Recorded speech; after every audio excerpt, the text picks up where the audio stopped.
Good morning. How you doing? I'm doing well. How are you doing today? I'm doing great. How are y'all doing out there today? Good to see y'all out in internet land today. Now, it's a happy Monday, Tuesday, right? As Justice said just a little bit ago coming down the hall, this is a 2 Monday week. This is not one of those fun weeks that you want to do. I know. It was nice to have the day off. It's nice to have the day off. It's really good to have the day off.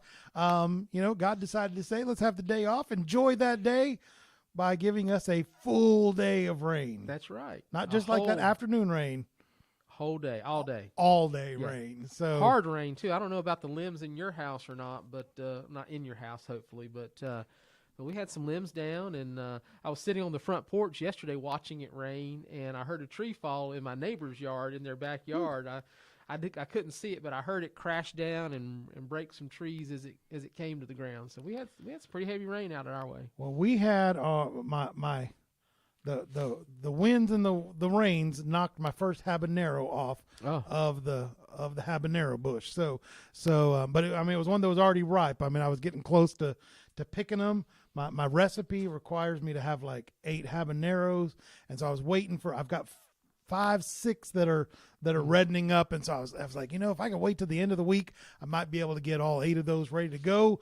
But the wind said, let's start picking them now. Now, I went out there with tongs and picked them up with tongs, and they're sitting in a bowl. And so I haven't yet touched one. I haven't yet done any of that kind of stuff. Right. Because I'm anxious about what's going to happen. But I think Thursday I'm going to be cooking up some. I said habanero, but Reaper sauce. I'm about to cook some Reaper sauce. Kim got me saying habanero. She's saying habanero. It's like, it's not habanero.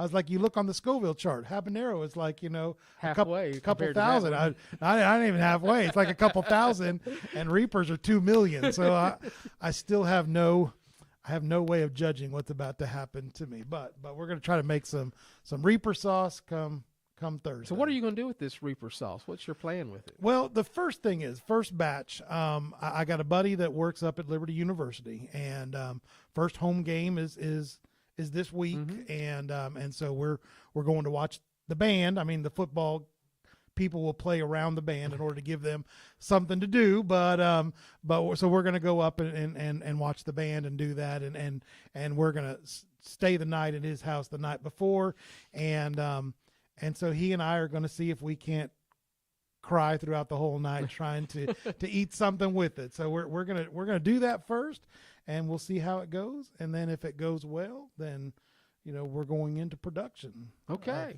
Of Pastor Reaper sauce. So do I need to be prepared just in case on Sunday that we to sneak? Oh yeah, you may need to. Yeah, I may have lost my voice. There may be lots of things going on, but yeah, you'll see that mushroom cloud on the horizon when we had to go get some more propane for the grill this week, and the main reason is because Kim won't let me cook them inside the house. She's like, you're cooking them outside on the grill, because too many things say if it just starts smoking slightly, that smoke will feel like somebody pepper sprayed your whole house. Wow. And she's like, well, we're not pepper spraying the house. You're gonna do that outside. Move outside for that. We're gonna do it outside. We're gonna see how it goes, and then we'll start figuring out what to go. I can imagine that one little bottle will last a long time, because it's not like, I get Texas Pete's and I'm like, shake, shake, shake, shake, shake, shake.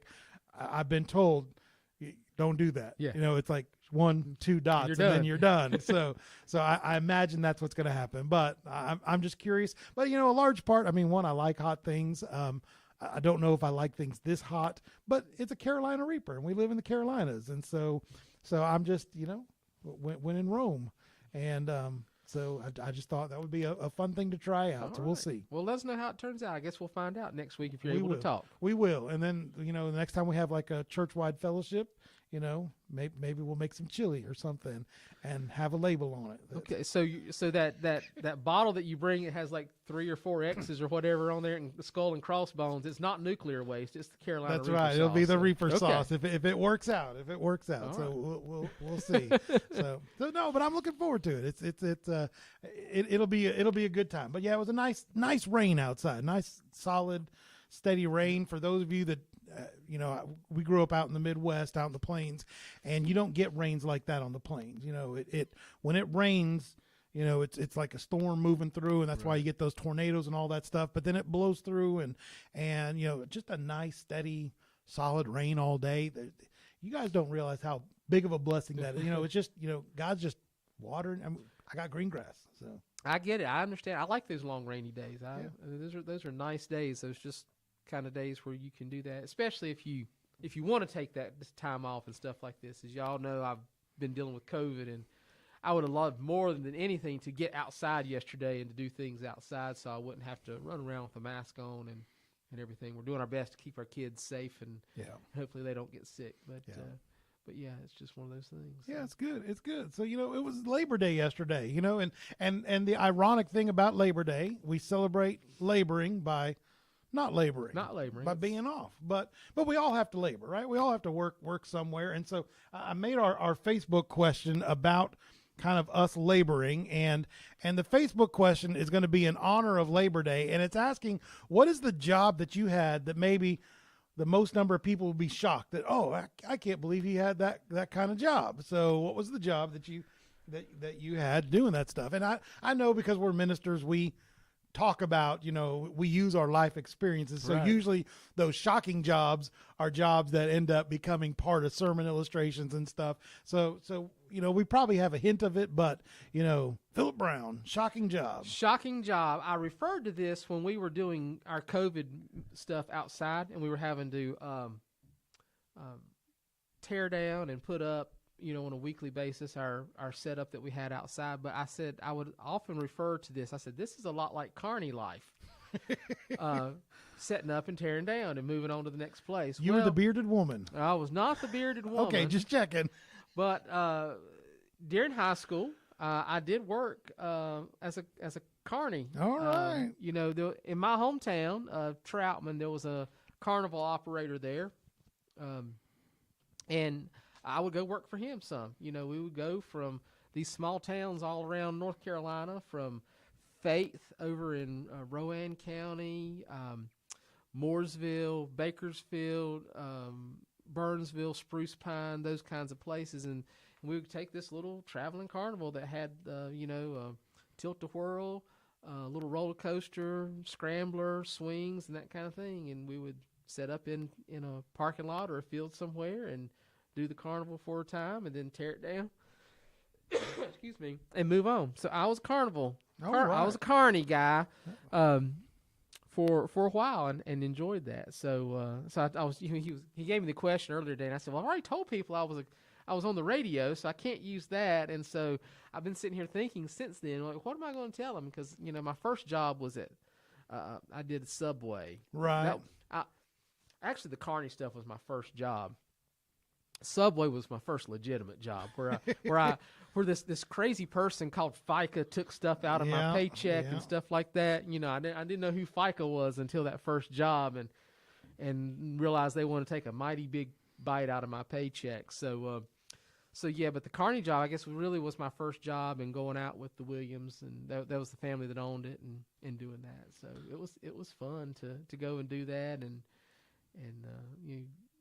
you don't know what all you do with that, but it's amazing how you set up and you run that thing, and then when it's tear down night, the next morning, that you're all gone and you're moving on to the next place. That's good. That's good. I did the little cars. That was what I ran for the carnival. My job during there was I ran the little cars, and it had like 5 little cars or a motorcycle, and they just went around in a circle, track, 13 times, and then we took, you know, that was the lucky 13. We didn't have a timer on. We just kind of gauged, you know, how the kids were doing. You know, if there was one that was just going nuts, you needed to get off, so you ended it early.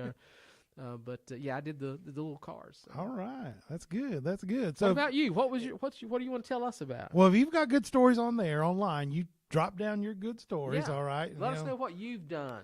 So I was a septic tank installer. Oh boy. for a while. So my very first senior pastorate job was a little bitty church out in the middle of nowhere, and I was going to seminary, but also needed to kind of get a little jobs where Ransom was born, and so Kim had been teaching school, and then we knew she was coming up to not going to be able to teach, and so I had a guy in the church that installed septic tanks. I don't know how much that's done around here, but those aerating tanks. I don't know if you got a normal septic tank, but where we were out in North Texas, the ground is not as nice as the ground is out here, and you couldn't really run just like a normal septic line. It just didn't drain properly, and so they made these aeration systems. So you added 2 other tanks, and they turned it into like a sprinkler, and it would sprinkle it, but it would filter and all that kind of stuff. And so we would go and add these extra tanks to septic tanks, and that was the guy was one of the members of our church, and he's like, Pastor, I just can't find somebody to do this. And clearly the best person to handling somebody's poo was the pastor. Was the pastor. Yeah, There you go. yeah. So I did septic tank installation for a while. So that was a very small time. Like that wasn't like I only did that for about 6 months. It wasn't a full-time thing. Ended up working at JCPenney measuring suits. Like I got there and they were like, well, we don't know where we're going to go. But I was like a 20-year-old kid coming with suits and ties on. And they were like, well, you're dressed nicer than all of our other employees. And they stuck me back by the suits. And that was an interesting job, at least. The people that would come in to get suits, and we were one of the only JCPenney's that had a tailor. We had a seamstress that was there. And so you could get your suits altered there at our JCPenney's. And so Herselda, if you're listening, she's probably not, but she was awesome. She was great. Taught me everything about how to, measure inseams and do stuff. And we had a bodybuilder come in that had kind of become an evangelist, was one of those guys that worked with the power teams and stuff like that. And you don't realize it, but those guys have to get the biggest suit ever. Yeah. And you go and get a suit. Well, then all this part down here at the bottom, like I got the different problem. I get a suit that needs to be small up here, but it's got to have some extra space down here.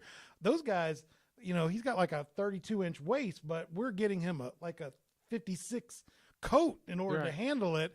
And so we had to like he bought a whole set of suits that we had to turn into triangles in order to put on him. And so it was interesting to see that. And while we were doing that, she told me a story. There was a vet that had lost his arm, and she did a whole set of not just suits, but dress shirts and everything that had to adjust the arms on everything. And so she was way more talented than what a JCPenney's deserved to have, but she was great. And so that was an interesting thing too, where I learned to do suits. And the great thing is that I could get all that stuff done for free because I would just be like, well, I need to check this. And then she would show me, well, this is how we would do it. I'm like, well, great. We'll go ahead and sew that baby up and let's get going. So I used to have lots of really nice tailored, not nice, JCPenney quality tailored outfits because of that. That's great. That's great. What job did you want as a kid? Like when you think about like my 2 boys and you think, what do you want to do when you grow up? And it's like being a trash truck driver or stuff like that, because they only work 1 day a week. Bus drivers, because they were the coolest guys in the world. Yeah. What was the job that you wanted, like when you were a young guy? My dad was in the Air Force, and so we were always around cool planes, and so I always wanted to be. I didn't want to be a pilot. Now that I know pilots are the big money guys, I probably should have wished to be a pilot. But my dad's job, he was the navigator, so he's the one that told everybody where to go. But on a B-52, the navigator was also the guy, since he knew where to go, that when you got over the target, pushed the button to drop the bombs. Yeah. And so my dad never said that he was a navigator. He would always tell us that he was a bombardier. And I'm like, well, if that's a job, that's what I want to be, a bombardier. So as a kid, that was it, just being a bombardier or a BMX biker. Sure. I could have been a world class. And I told a BMX story this Sunday. So that would have been a cool job for me too. How about you? What did you want to be? Well, growing up where I did, racing was a big part of that. And so again, you would have thought maybe a race car driver is what I wanted, but I was always, and still am, intrigued on the process of getting the race car to the track and how they can make a hunk of steel move and function like that. So I always was interested in the mechanics of it, and doing that. So I think maybe like just working on a race car would have been my thing. So yeah, that's all. Yeah. Well, now it's just one. They don't do. It's not 5 off and 5 on. It's just one now. It's just they're more like the Formula One cars now. Just all one. right. Yeah. All right. So So yeah, but yeah, working on a race car, that would probably been my dream job as a young guy, and I was always interested in radio too, and so I did that for a little bit. So That's cool. Being radio, that was Yeah, when I was in high school, the radio thing became we had now a lot of times you listen to Christian radios and it's like the K-Loves or whatever. Right. Every town we go in now, in fact, when they're always saying, help us be in these markets, I have not been in a part of this country where you couldn't find a K-Love. Right. So they really are all over the place. But back in the day, when there were just a little independent Christian radio Right. stations, and in Abilene, Texas, there was a little independent Christian radio station, and I always thought, oh man, I could be a DJ there, and I did a radio and TV class when I was in high school, and so that was something I learned how to.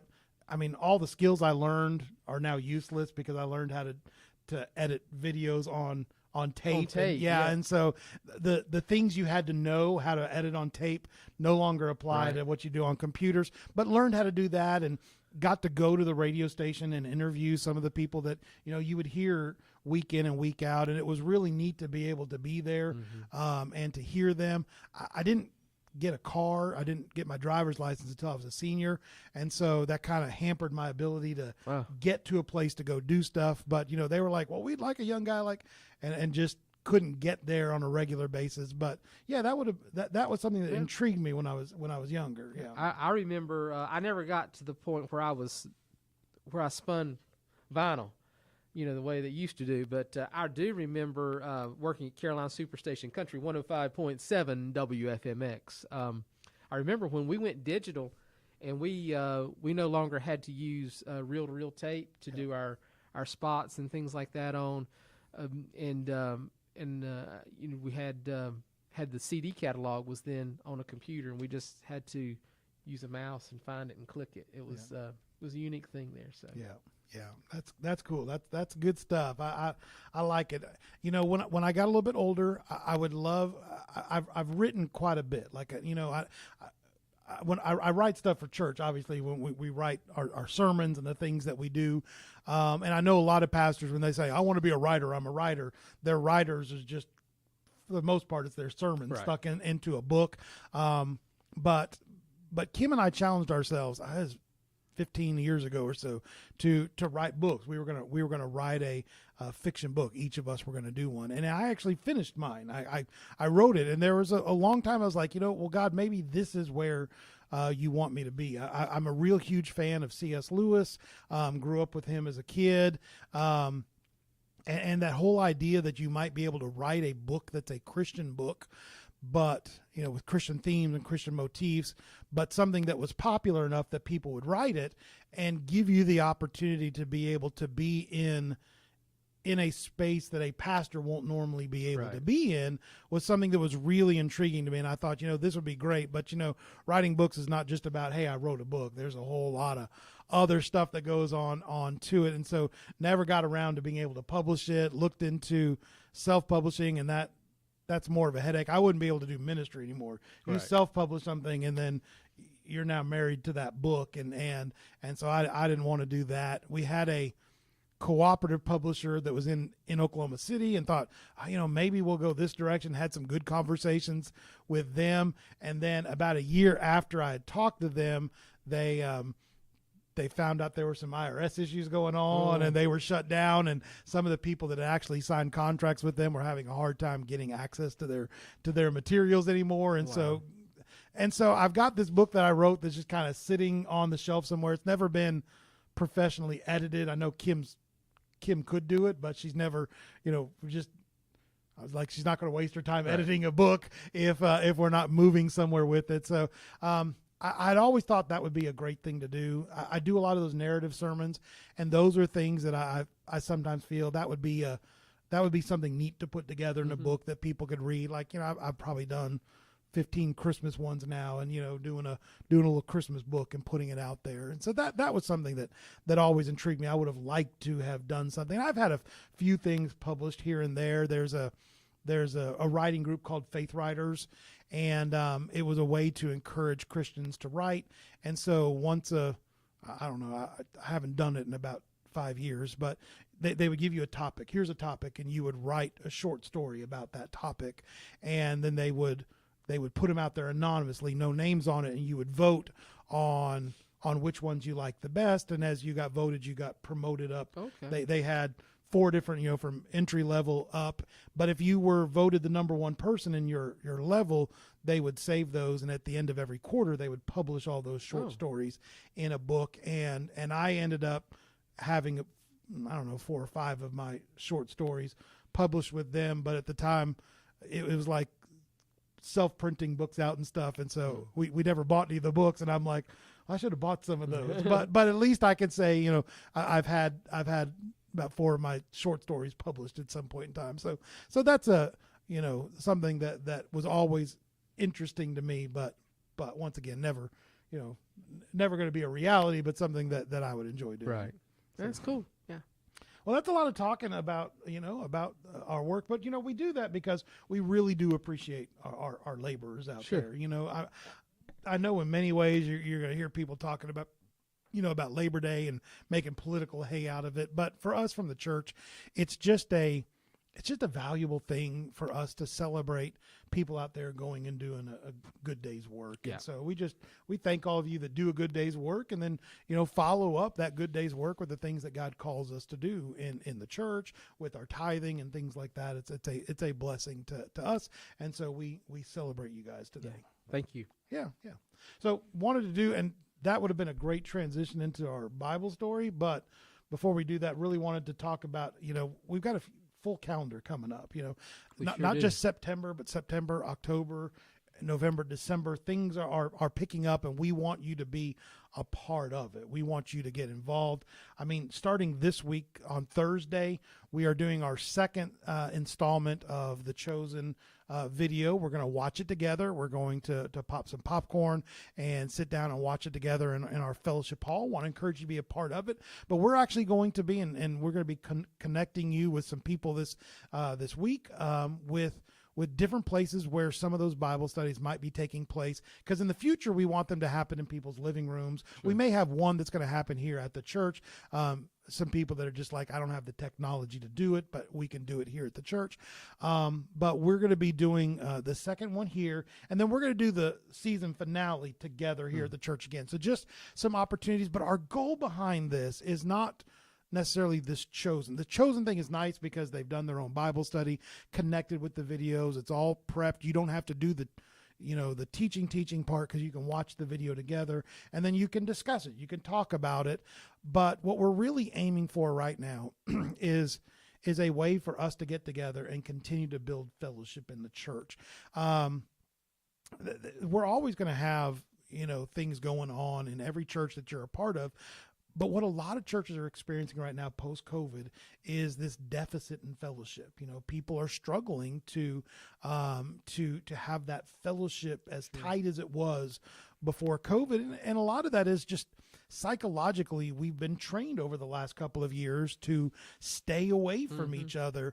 And so this idea of getting together in smaller groups, but maintaining that fellowship. And I would love to see, not these homogenous groups getting together, we're in Sunday school and we're going to do this Bible study together. I'd encourage you to get together in a group with people that are not necessarily in your normal circle and begin to fellowship with them. And let's get back into that idea that we are, that word ecclesia, when it talked about a church, it was really talking about the fellowship, that social connection that we had together as God's people. And so we're really pushing this to be that. And so if you don't want to do the Chosen thing, but you want to get together in a fellowship group, do that. Sure. Yeah, get together. And there are other options if you want to get together with a Bible study that we could put you on. And, if you have a particular interest or something like that we could maybe do something, or you might come with your own and say, hey, this is what I'm interested in learning more about, and absolutely, somebody want to join me on this journey. So. Absolutely. And our goal in the long run, we've been talking with the deacons about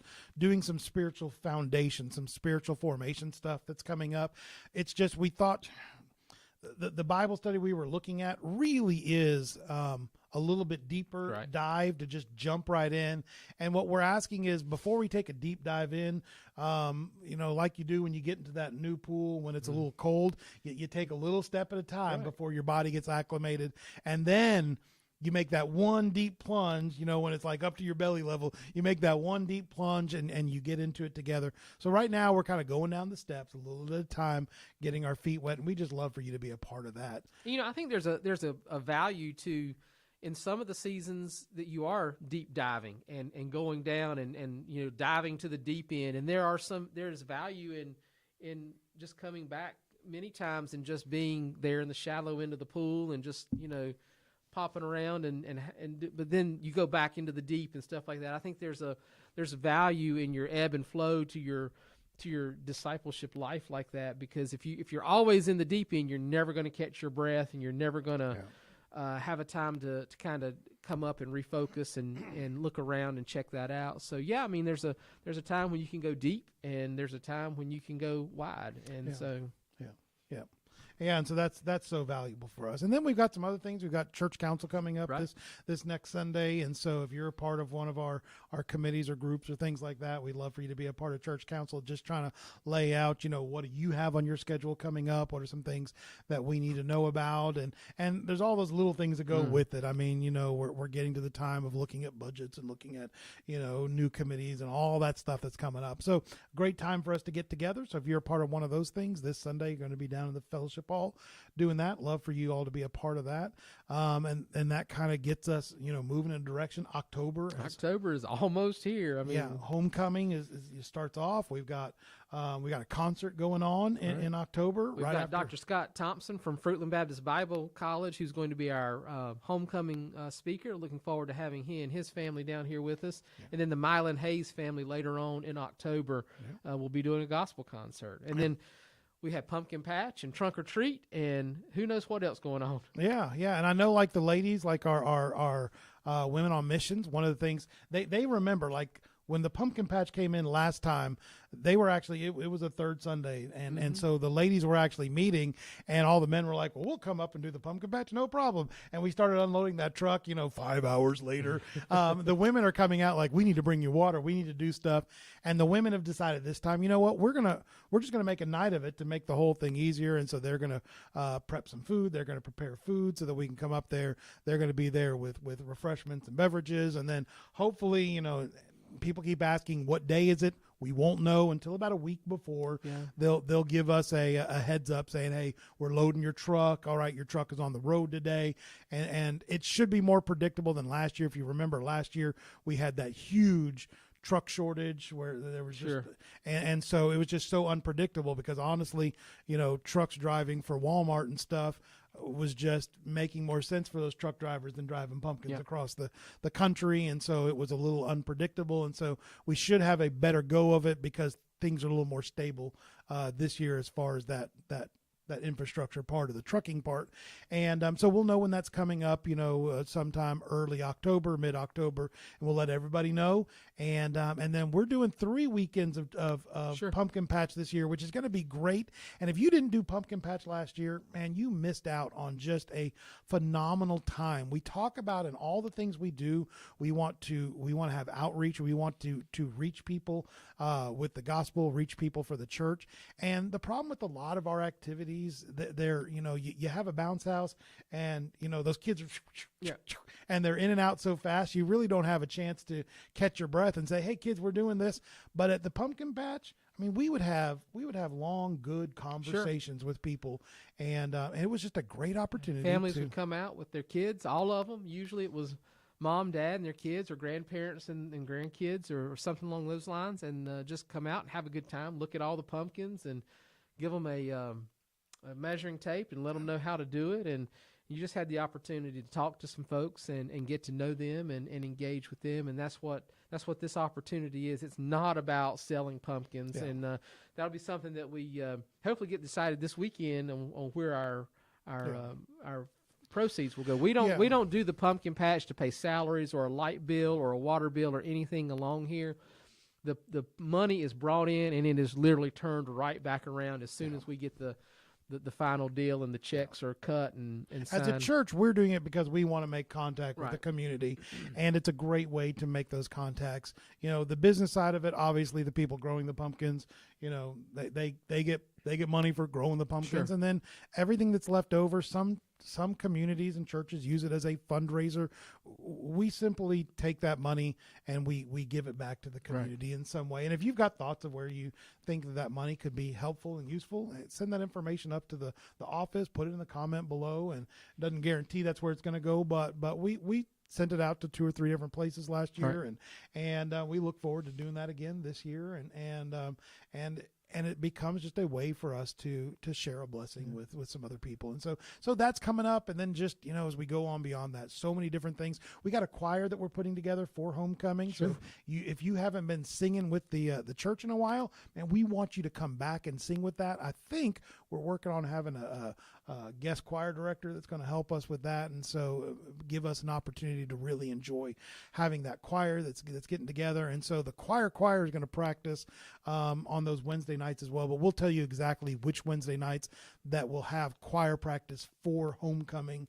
And I know Mark has been talking about wanting to have a choir that pops up maybe first Sunday of every month. And so trying to get us into a habit Great. of being able to do some of those things. So those are the announcement sides. So you guys got to get those things going on, but we're looking forward to it. Yeah. Just a lot of great things. So I do want to ask you, if you're watching this and you see a bag of candy in the grocery store or Walmart or somewhere like that, individually wrapped candy, we will need those for our trunk or treat that will be happening at the end of October. So we'll go ahead and start collecting those. I'll get some boxes out around the church, and we'll start bringing in those bags of individually wrapped candy. So Yeah. we got that coming up. And Margaret was reminding us in the comments below. You'll see those down there. You know, our Women on Mission this month. Margaret and her crew are setting that thing up, and you know, we rotate around. We're not part of the Women on Mission, but the women down there, they kind of rotate around the different people that take care of it month by month. And what we get to see is some of these passions that we have.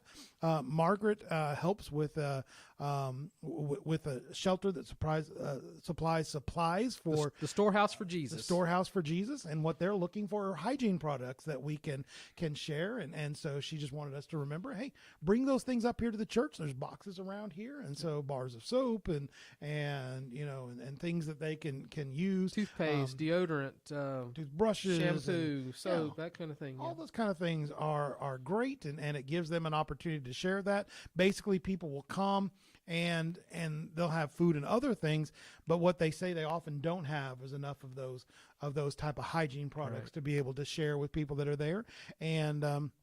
And so that's a great way for us to bless some people, and part of our Christian duty to be able to take care of the needy. And so I want to encourage you to bring some of those, and those ladies are going to make an awesome witness for Christ by being able to share those things. So come on, bring it on. Yeah. Well, we're gonna switch over to our passage. Remember, we were talking about talking about our Labor Day, talking about the work that we do, and whenever we talk about Labor Day, we talk about working, a lot of times I'll come to the book of Ecclesiastes. And if we know anything about Ecclesiastes, when we were kids, you know, you read in the old King James Version, it would say, vanity, vanity, everything is vanity. And, you know, to me, vanity was, you know, like, you know, somebody that was just like, hey, I'm vain, you know, I'm beautiful. And, you know I'm beautiful, but, you know, that's what I always... And I always tried to figure out why is it talking about, you know, or, you know, it could be like a dresser drawer. You call it a vanity, but it's their way of saying all these things are meaningless. You know, the idea that so many things in life that we ascribe value to in reality are meaningless. Useless. Yeah. And you read the book of Ecclesiastes and you look through the expansive way that the writer Solomon tried to find value. And so he, of course, being a king, being popular, being rich, being, you know, good looking, all these things that comes with it, he ran the gamut of all the things that would give meaning to his life. And he comes back with most of these things saying vanity. So it's just useless, which to me is something that maybe we need to look at more often in our culture, because you look at things like TikTok and Instagrams and all these things that are happening. Everything that's done nowadays is designed to kind of point the spotlight on us and say, I'm valuable, and so that idea where we used to preach and teach that these self-aggrandizing things are actually vain or meaningless, we live in a world today where those things have been elevated They're to promoted. the utmost importance, and I think you could see the detriment that it's doing in the lives of our community, and if you're connected with young people today, it's damaging to young people. I mean, the rate of young people today that are depressed, that are struggling with anxiety and other things like that are involved in drugs, are confused about who they are personally. So much of that comes from a society that's teaching our young people, go and experiment with everything in order to, be you. Whereas the writer of Ecclesiastes is trying to say, don't go and experience everything. Right. I've already done that. Look at history. Look at how this stuff has hurt people in the past. But he didn't say everything was vain. He didn't say everything. It's just most of the stuff that we value was vanity. And so I wanted to look at Ecclesiastes chapter 3. Oops, did I get the right one? I didn't get the right slide. There we go. Ecclesiastes chapter 3, and we're going to read kind of a long part. You're going to recognize the beginning of it because it was a big song in the 70s, and so you're going to be like, I know this song, but it wasn't a song. They plagiarized from the Bible, but it's from the Bible. It says, there is a time for everything and a season for every activity under the heavens, a time to be born and a time to die, a time to plant and a time to uproot, a time to kill and a time to heal, a time to tear down and a time to build, a time to weep and a time to laugh, a time to mourn and a time to dance, a time to scatter stones and a time to gather them, a time to embrace and a time to refrain from embracing, a time to search and a time to give up, a time to keep and a time to throw away, a time to tear and a time to mend, a time to be silent and a time to speak, a time to love and a time to hate, a time for war and a time for peace. What do workers gain from their toil? I have seen the burden God has laid on the human race. He has made everything beautiful in its time. He has also set eternity in the human heart. Yet no one can fathom what God has done from the beginning to the end. I know that there is nothing better for people than to be happy and to do good while they live. Each of them may eat and drink and find satisfaction in all their toil. This is the gift of God. And so when you look at all these things, this time for everything, and I think that's important so many times for us to look at in life. The world today tries to push this idea that there's not a time for some of these things. It talks about how, you should be happy all the time. And I think the reason why we have so many people that are artificially depressed and anxious is because we haven't taught people that there is a time to laugh and a time to cry, that there's an appropriate way to outlet that. We talk about people being triggered today. That person said something and it triggered me. Well, that triggering is because you don't realize that there's a balance. There's a time. Somebody may have a differing opinion to you, but that's not necessarily going to send you off the ropes. It says a time for war and a time for peace. And so you might have that guy that's like, we need to go fight. And you got that person saying, give peace a chance or whatever. Well, the Bible says there's actually a time for both of those. And if we lived with that understanding that the things that are happening around us, there may be a reason why today is a sad day. And there may be a reason why today is a happy day. But if you teach kids all the time, you have to be happy all the time. When they're not happy, they actually believe there's something deficient about them. Sure. There's something wrong about me. And so because I'm not happy today, therefore I'm broken. Because we haven't taught young people today that, some days you're not going to be happy. Some days there's going to be a person that has a different opinion of you, or somebody that wants to have a different food than you want to have. But that time will pass, and the day will come when you get to pick the food that you're going to eat, or you get to be the person that shares your opinion, what's going on. And we learn to balance those things out. And I think that's an important thing, that may be the reason why we're so triggered today, is because we haven't learned that simple lesson that there's a time for everything. Sure.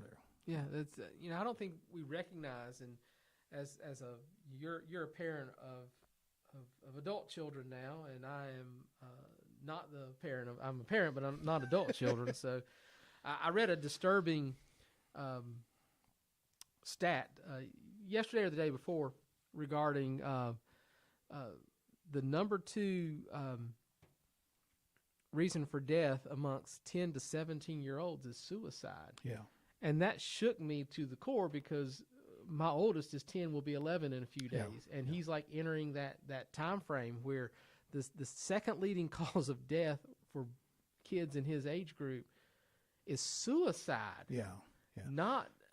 Yeah. The number one is like accidents, you have a car accident or something like that, but suicide. Yeah. Suicide. And this is a kid. Yeah. And these are new facts. These are like facts during the COVID era and stuff, Right.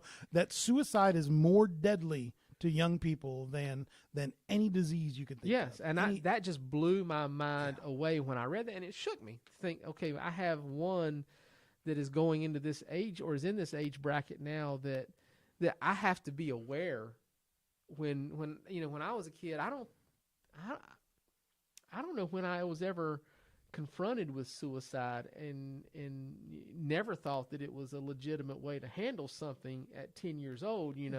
We climbed to the top of a tree, I mean, we could have fallen out. We didn't, we didn't think about life that way. That just shook me to realize that our kids, our families, are in such turmoil and in such angst, and just in a place where honestly, I think the church should do a better job at stepping up and stepping into that place and showing them that there is a time for good, there is a time for bad, and how we best make of those both situations. So. Yeah.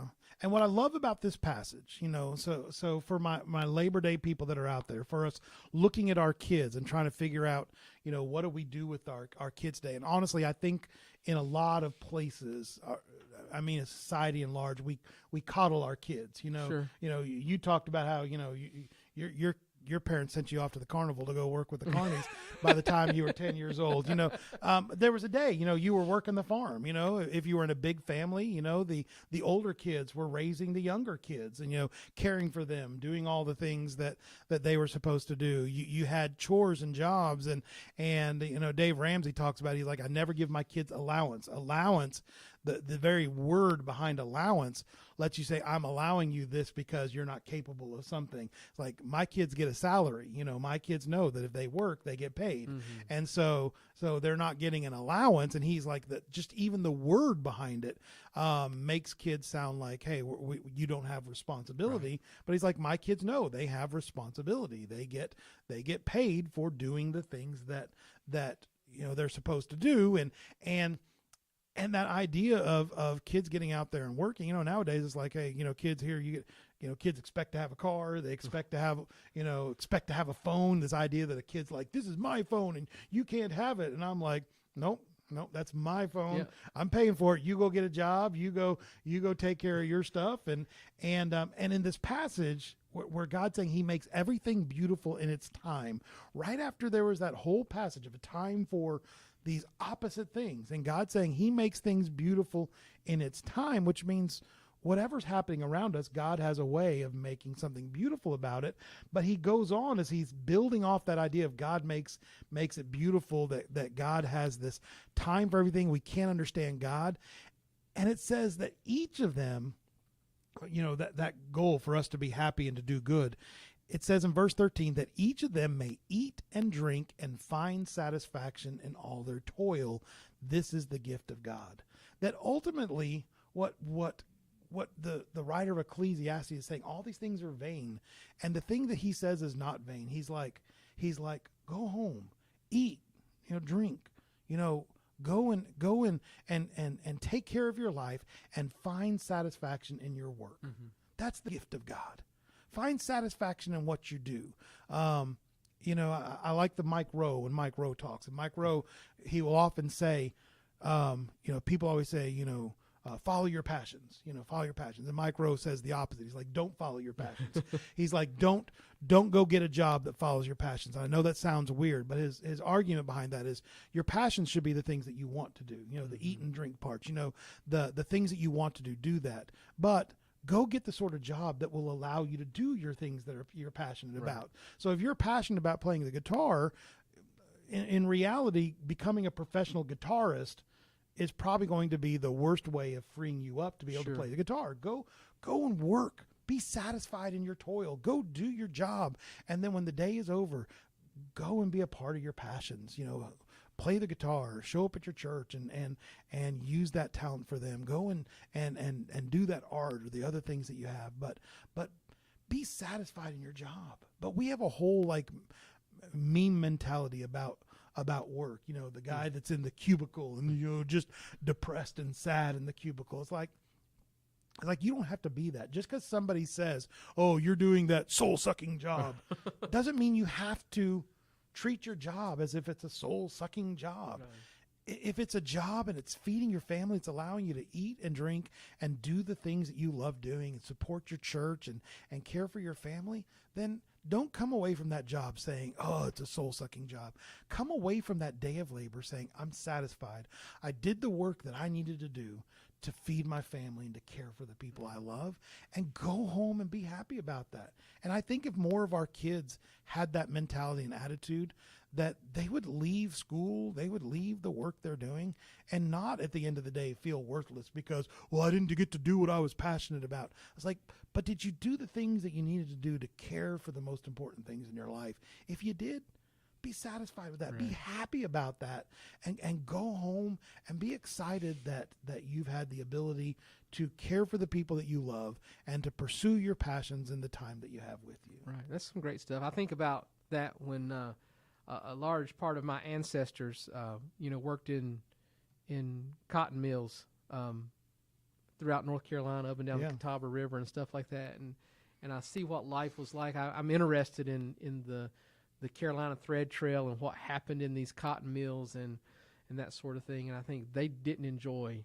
getting up and going to work every day. How many people do we have out here tell us about, I picked tobacco out here and stuff like that. And you think they did that, in the days of the youth so long. And now they're people that are loving their family and their grandkids. They have a home, they have a community, they have a church and people surrounding by them.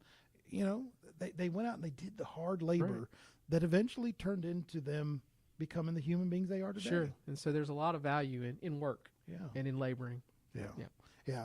And, we joke about that at the beginning, jobs that we, those jobs that we had at the beginning. I mean, honestly, I've done ministry jobs my whole life. I mean, I was working in my church when I was in high school, when I went to college, like my parents never said work. I never had to go out there and work when I was younger. So I didn't get my first job until I was in college, and it was working for my pastor at my church. Now he ran the computer department at OBU, and so I worked in the computer department, but it was for my pastor.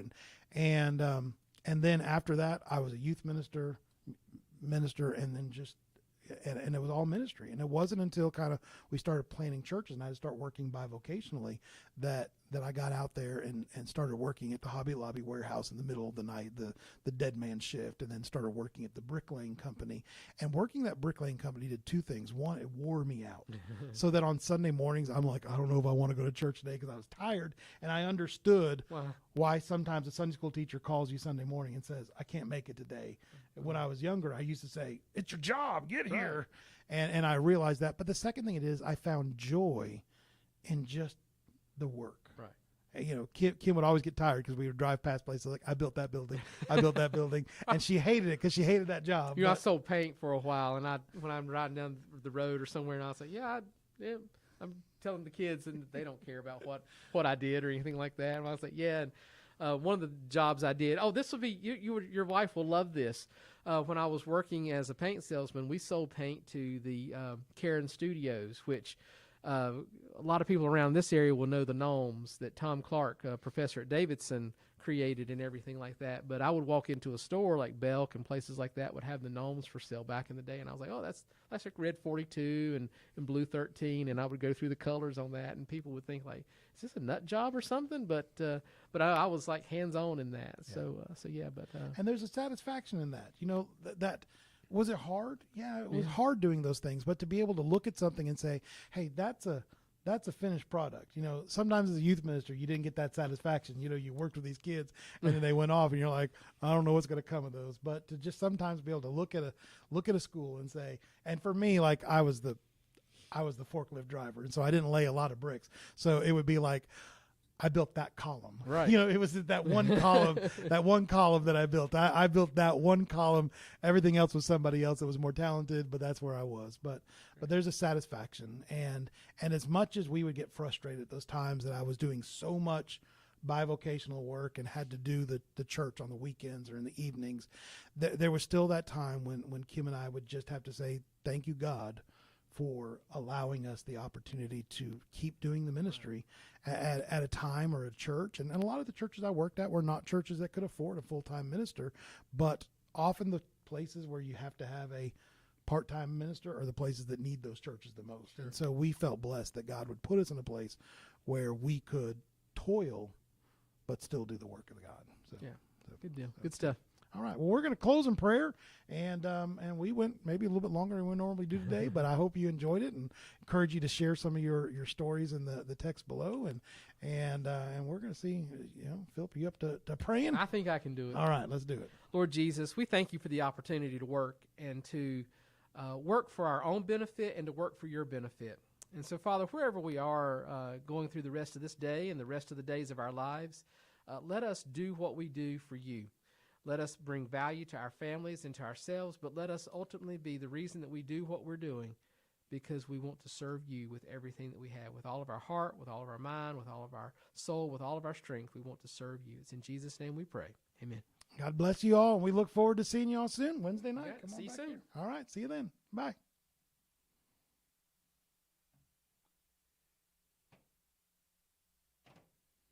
That wire. Yeah, I noticed that about halfway through. I was like, I kept looking at it on the screen. I was like, what is that? Because I thought, is it a